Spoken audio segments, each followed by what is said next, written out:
अभी चुंबक को देखा है कैसे वो लोहे की ओर आकर्षित होता है और कैसे वो लोहे को अपनी ओर आकर्षित करता है, क्योंकि उसके स्वभाव में ही आकर्षण है।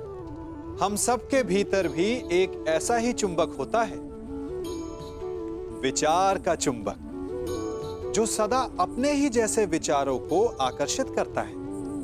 हम जो बोते हैं वही काटते हैं।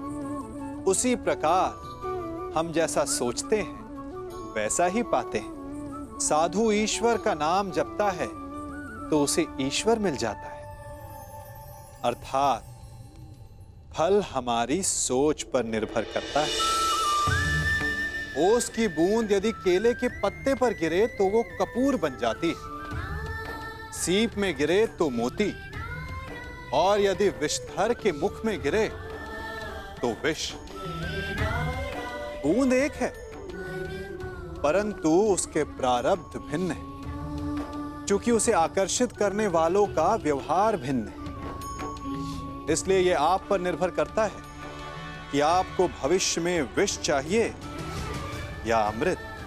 स्मरण रखें, हम वही बन जाते हैं जैसा हम सोचते हैं, जैसा विश्वास रखते हैं।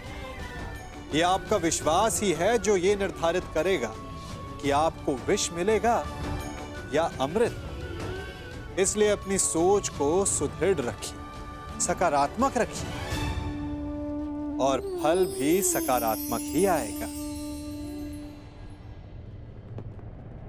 दुर्योधन, मुझे लगता है ये स्त्री पांडवों में से ही कोई एक है। क्या कह रहे हैं मामा श्री? हाँ दुर्योधन, तुम सोचो ना, जब से हमने विराट पर आक्रमण किया है पांडवों में से कोई एक नहीं दिखा, कोई नहीं। हो सकता है अपने अज्ञातवास के चलते पांडव किसी अलग भेष में रह रहे।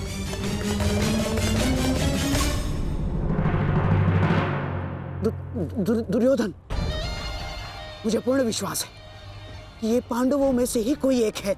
तुम मेरी बात मानो, ये वही है। यदि तुम किसी भी प्रकार इससे ये उगलवा सको तो पांडवों का अज्ञातवास भंग समझो। दुर्योधन, दुर्योधन, यदि हमने ये सिद्ध कर दिया कि ये पांडवों में से ही कोई एक है और स्त्री बनकर हमारे साथ छल कर रहा है, तो हम पुनः पांडवों को 13 वर्ष के लिए वनवास भेज देंगे।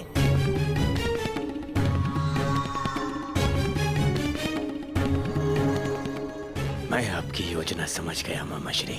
हाँ, मैं तुमसे अंतिम बार पूछता हूं, क्या तुम मेरी सेना से युद्ध करने के लिए तत्पर हो? रथ पर बैठकर धनुष हाथ में लेकर निश्चित रूप से संधि तो नहीं करने आई मैं हस्तिनापुर से।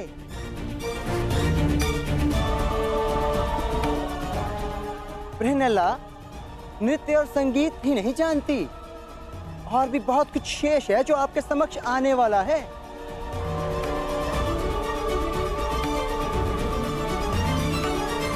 देवी, हम पहले ही बता चुके हैं, हम यहाँ युद्ध के लिए नहीं, केवल पांडवों के लिए आए हैं।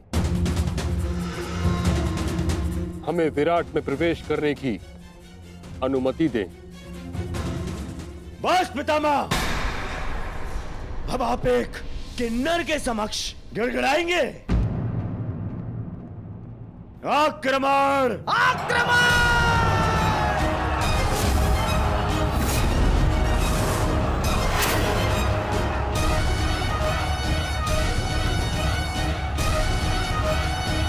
मैं अंतिम चेतावनी देती हूँ, विराट नगर की सीमा से दूर चले जाओ, अन्यथा मुझे अस्त्र चलाने होंगे।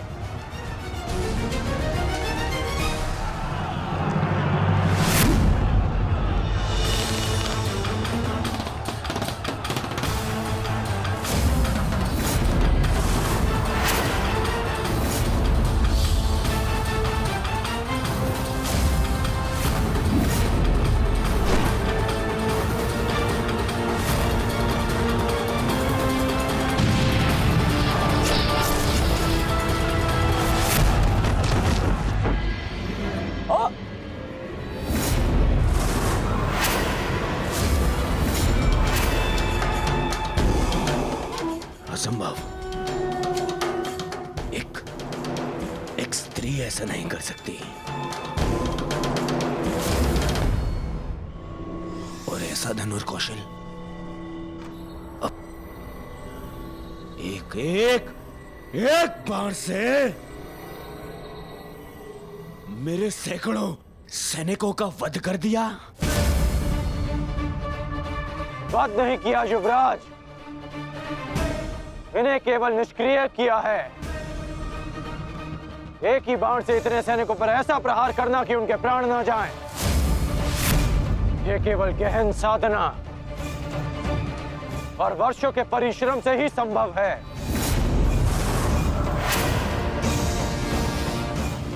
ये कोई साधारण योद्धा नहीं युवराज। तो तुम भी वही सोच रहे हो जो मैं सोच रहा हूं।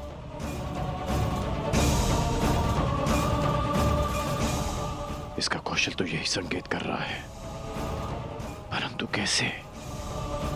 ये तो एक किन्नर है। यदि ये वही है जो हम सोच रहे हैं, तो मेरा मंतव्य और तुम्हारा लक्ष्य आज एक साथ पूर्ण होंगे। बहुत गर्व है ना अपनी सैन्य शक्ति पर दुर्योधन, परंतु इन निर्दोष सैनिकों के प्राण क्यों गंवा रहे हो?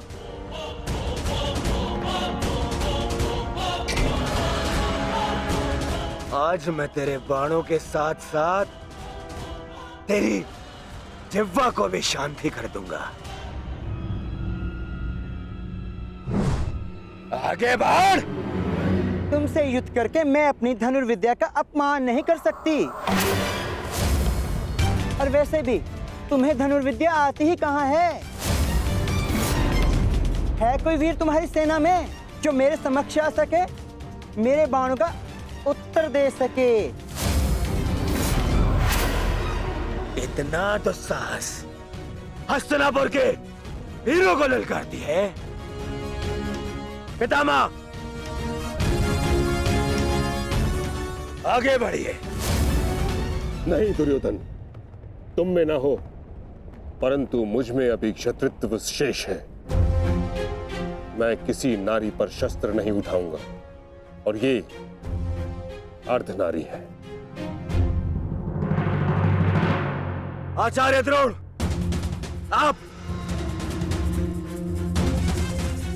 आप इस किन्नर को इसकी भूल का आभास कराइए। आप आगे बढ़िए। चलो सारथी।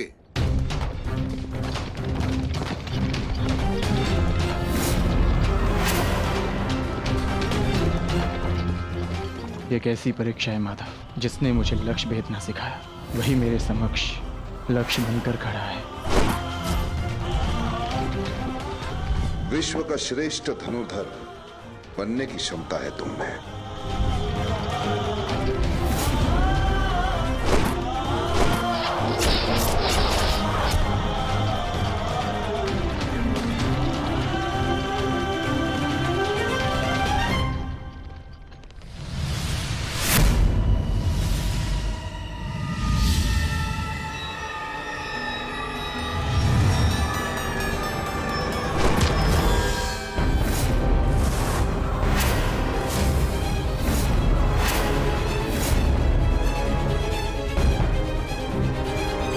मुझे प्रणाम करने वाला ये किन्नर कहीं मेरा शिष्य अर्जुन तो नहीं? परंतु ये कैसे संभव है? अभी सिद्ध हो जाएगा कि ये अर्जुन है या नहीं। सावधान।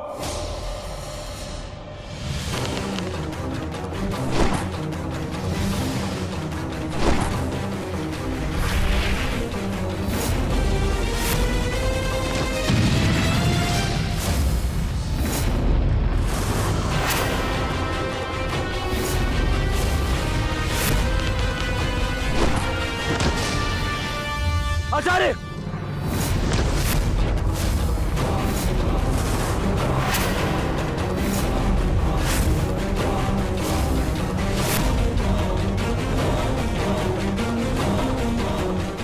अर्जुन,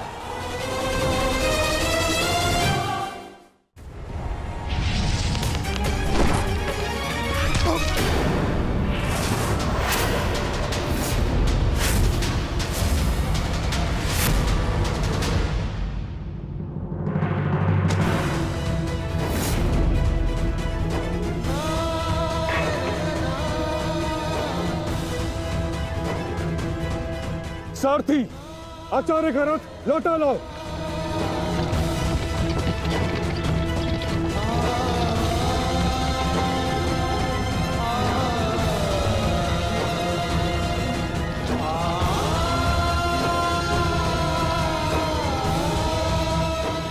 क्षमा चाहता हूँ गुरुदेव, मैंने कभी सोचा भी नहीं था कि आपकी ही सिखाई हुई विद्या का प्रयोग मैं आप पर करूंगा।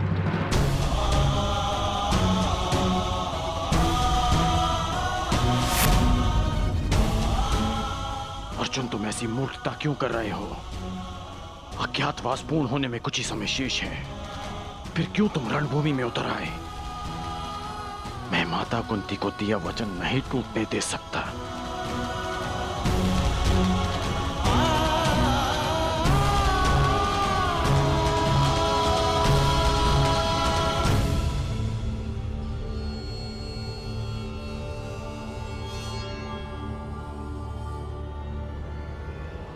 दुर्योधन, समय निकलता जा रहा है। हमें शीघ्र ही इस पांडव को पराजित करके इसका वास्तविक रूप सामने लाना होगा दुर्योधन।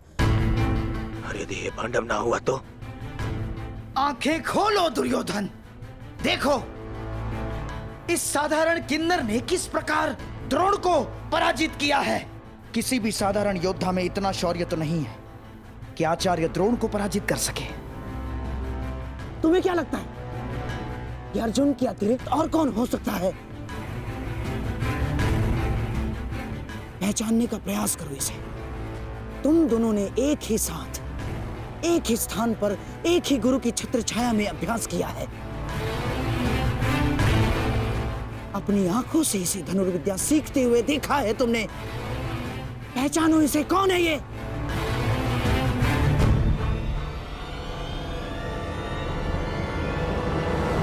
अर्जुन। हाँ दुर्योधन, अर्जुन।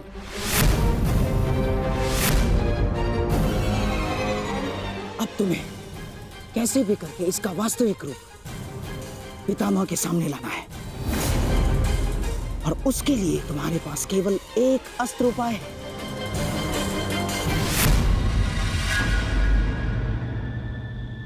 कर्ण। हाँ दुर्योधन, कर्ण ही वो योद्धा है जो अर्जुन का तोड़ है। और अब समय आ गया है हमारे कर्णास्त्र के प्रयोग का। मित्र कर्ण, ये कोई साधारण योद्धा नहीं है। मैं चाहता हूं कि तुम इसका गर्व भंग करो।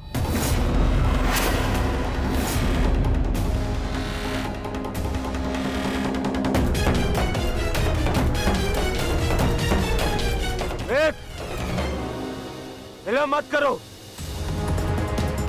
हमारे पास में समय कम है। देखो, सूर्यास्त होने वाला है।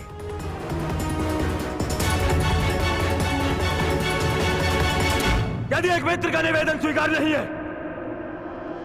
तो आप हस्तिनापुर के युवराज का आदेश स्वीकार करो। आगे बढ़ो, जाओ।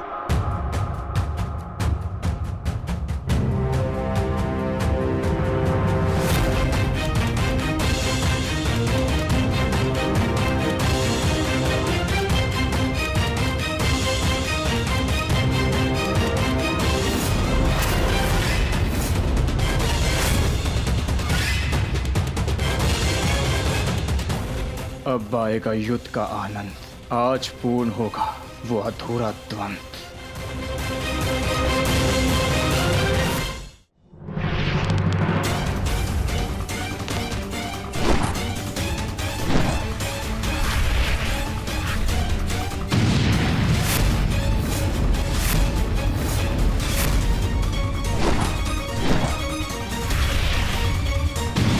ये छोटे मोटे बाण चलाने का खेल बंद करो अंगराज।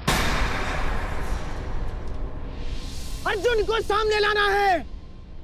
वैष्णवास्त्र का प्रयोग करो।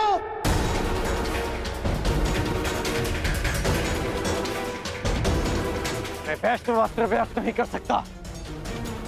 समझते क्यों नहीं हो अंगराज? इस धरती पर केवल एक ही महायोद्धा है जिसके पास पशुपतास्त्र है, और वो है अर्जुन। और यदि इसने पशुपतास्त्र का आह्वान किया तो इसका अज्ञातवास तो भंग हो जाएगा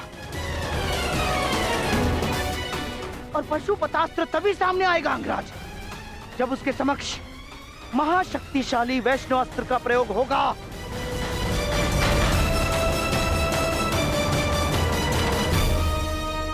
परंतु मैं किन्नर पर वैष्णवास्त्र का प्रयोग नहीं कर सकता।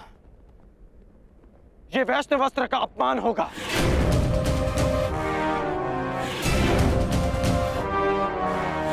और वैसे भी ये अस्त्र बहुत शक्तिशाली है। तो हमारे सामने खड़ा योद्धा कौन सा कम है अंगराज? देखा नहीं, बात ही बात में उसने हमारे सैनिकों को कैसे धूल चटा दी। और तुम्हारा युद्ध कौशल हम कई बार देख चुके हैं, परंतु अब कौशल इसी में है कि समय बचा लिया जाए। समझे तुम? मैं मामा श्री की बात से सहमत हूं कर्ण। वैष्णवास्त्र का प्रयोग करो कर्ण, बंद करो इसका।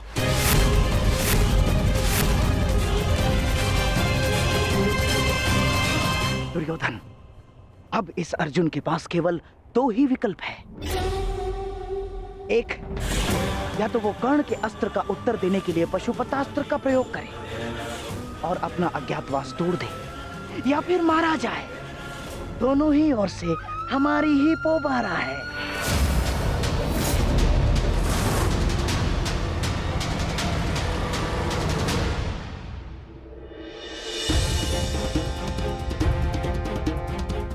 बस कुछ क्षण और, सूर्यास्त होने के साथ साथ यह अज्ञातवास भी अस्त हो जाएगा।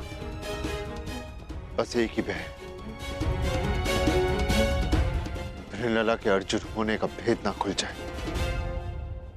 ज्येष्ठ, विराटनगर अब सुशर्मा से सुरक्षित है। हम अपना कर्तव्य पूर्ण कर चुके हैं। हमें शीघ्र ही अर्जुन की सहायता के लिए रणभूमि में जाना चाहिए। नहीं भी, भृणलला के रूप में वो भले ही अर्जुन को ना पहचान पाए। यदि हम पांचों एक साथ गए तो अज्ञातवास निश्चित रूप में भंग हो जाएगा। तो क्या हम अनुज अर्जुन को निस्सहाय छोड़ दें? आर्य अर्जुन निस्सहाय नहीं है आर्य भीम, वो तो पशुपतास्त्रधारी है और अभी तक उनकी ओर से कोई सूचना भी नहीं आई। इसका अर्थ तो यही है कि इन्होंने कौरवों को अभी तक उलझा के रखा है। मेरा अनुज अर्जुन वीर है, परंतु वो अकेला आचार्य द्रोण, पितामह भीष्म और कर्ण के बल का सामना कैसे करेगा? वहां शकुनी का छल भी होगा। संशय में मत रहिए ज्येष्ठ, अर्जुन को हमारी आवश्यकता है।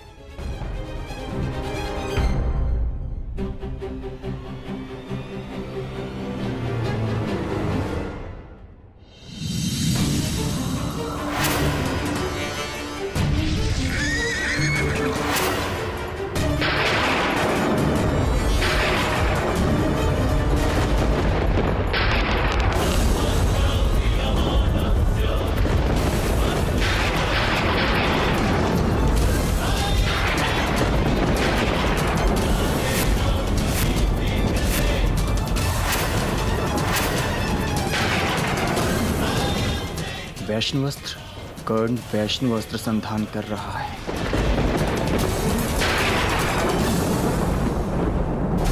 ये पशुपतास्त्र हर दिव्यास्त्र का उत्तर है अर्जुन। वैष्णवास्त्र हो या ब्रह्मास्त्र, पशुपतास्त्र सबको निस्तेज कर देगा।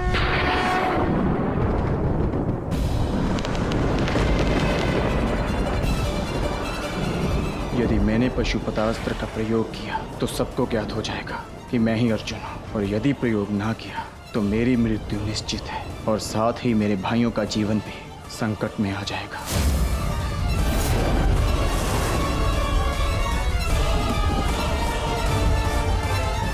12 वर्ष का वनवास और सही, परंतु मैं अपने भाइयों और पांचाली को निर्बल नहीं होने दूंगा।